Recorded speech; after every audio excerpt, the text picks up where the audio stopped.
नमस्कार दोस्तों, मैं डॉक्टर सुशील एक बार फिर से आप सभी का स्वागत करता हूं। दोस्तों, आज हम बात करेंगे खसरे के बारे में, जिसको गांव में छोटी माता के नाम से जाना जाता है और इसको मीजल्स कहते हैं। जो खसरा है छोटे बच्चों की बीमारी है, बड़ों में नहीं होती है। इसके लक्षण 10 दिनों के बाद दिखाई देते हैं। कभी कभी ये बीमारी बहुत ही ज़्यादा सीरियस, बहुत खतरनाक हो जाती है। जो खसरा है ये वायरल इन्फेक्शन की वजह से होता है और इसका संक्रमण बच्चों में एक दूसरे से फैलता है। अब इसके देखते हैं कि लक्षण क्या होते हैं। जब खसरा होता है तो पहले दिन बच्चे को 100 डिग्री से 103 डिग्री तक का बुखार हो सकता है। बच्चे का ये बुखार तीसरे दिन धीरे धीरे करके कम होता है। चौथे दिन बच्चे के शरीर पर लाल कलर के छोटे छोटे दाने होते हैं और ये धीरे धीरे करके बढ़ते रहते हैं। इसके साथ ही साथ बच्चों को सर्दी, खांसी, जुकाम भी हो सकता है। बच्चे के गले में भी दर्द हो सकता है, क्योंकि बच्चों को ब्रोंकाइटिस की प्रॉब्लम हो जाती है। बच्चे की जो श्वास नली होती है उसमें सूजन आ जाती है। बच्चों के मुंह के अंदर जो म्यूकस मेम्ब्रेन होती है वहाँ पे सफ़ेद स्पॉट बन जाते हैं, जिसको हम कोप्लिक स्पॉट बोलते हैं। बच्चों के जो मोलर टीथ होते हैं वहाँ पे भी सफ़ेद राउंड राउंड जो है स्पॉट हो जाते हैं। इसके साथ ही साथ बच्चों को फोटोफोबिया हो जाता है। बच्चों को रोशनी में आते टाइम दिक्कत होती है। बच्चों की आंखें सूजी सूजी दिखाई देती है। कई बच्चों को आंखों में हल्का दर्द भी होता है। तो ये थे इसके सामान्य लक्षण। अब इसके ट्रीटमेंट की बात करते हैं। इसका कोई प्रॉपर ट्रीटमेंट नहीं है। इसका ट्रीटमेंट लक्षणों के आधार पर ही किया जाता है। ये जो खसरा है ये लगभग हफ्ते या 10 दिन में खुद ब खुद ठीक हो जाता है।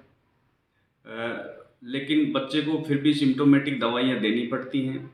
इसलिए अगर किसी बच्चे को खसरा हो जाता है तो उसको प्रॉपर रेस्ट करवाना चाहिए। उसका प्रॉपर बेड रेस्ट होना चाहिए। बच्चे को अलग रखना चाहिए। उसको स्कूल नहीं भेजना चाहिए, बाहर नहीं निकलने देना चाहिए। जो बच्चा है उसको अगर वीकनेस आ रही है तो बच्चे को मल्टीविटामिन सिरप दे सकते हैं। बच्चे को ज़्यादा से ज़्यादा लिक्विड डाइट दें, जैसे दाल या दाल का पानी वगैरह, और भी लिक्विड जो है डाइट आप उसको दें। बच्चे को अगर फीवर है तो आप पैरासीटामोल सिरप दे सकते हैं। बच्चे को अगर खांसी है तो आप एमरोडिल डी सिरप दे सकते हैं। कभी कभी एंटीबायोटिक की ज़रूरत पड़ जाती है तो इस कंडीशन में आप एगोमेंटिन सिरप दे सकते हैं।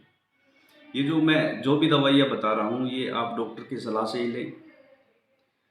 इसके साथ ही साथ अगर बच्चे को कोई एलर्जी है, कोई खुजली वगैरह चल रही है, कोई इचिंग हो रही है या सर्दी, खांसी, जुकाम हो रहा है तो आप उसको लियोसिट्राजिन सिरप दे सकते हैं। बच्चे का प्रॉपर ओरल हाइजीन का ध्यान रखें। अगर बच्चे की आंखों में जलन या देखने में कोई ज़्यादा प्रॉब्लम है या ज़्यादा सूजी हुई दिखाई दे रही है या कोई और इरिटेशन हो रहा है तो बच्चे को आप जेंटामाइसिन आई ड्रॉप सुबह शाम डाल सकते हैं।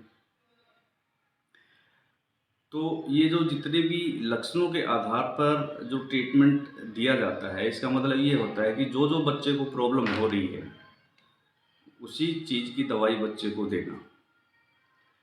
लेकिन कोई भी दवाई आप अपने खुद मेडिकल स्टोर से या ऐसे अपनी मर्ज़ी से ना दें। एक बार डॉक्टर से कंसल्ट करके ही दवाई दें। बिना डॉक्टर की सलाह के कोई भी दवाई आप ना दें। तो दोस्तों, ये थी आज की हमारी वीडियो। अगर आपको हमारी वीडियो अच्छी लगी हो तो हमें कमेंट बॉक्स में ज़रूर बताएं और हमारे चैनल को शेयर और सब्सक्राइब करना ना भूलें। आप सभी का बहुत बहुत धन्यवाद। नमस्कार।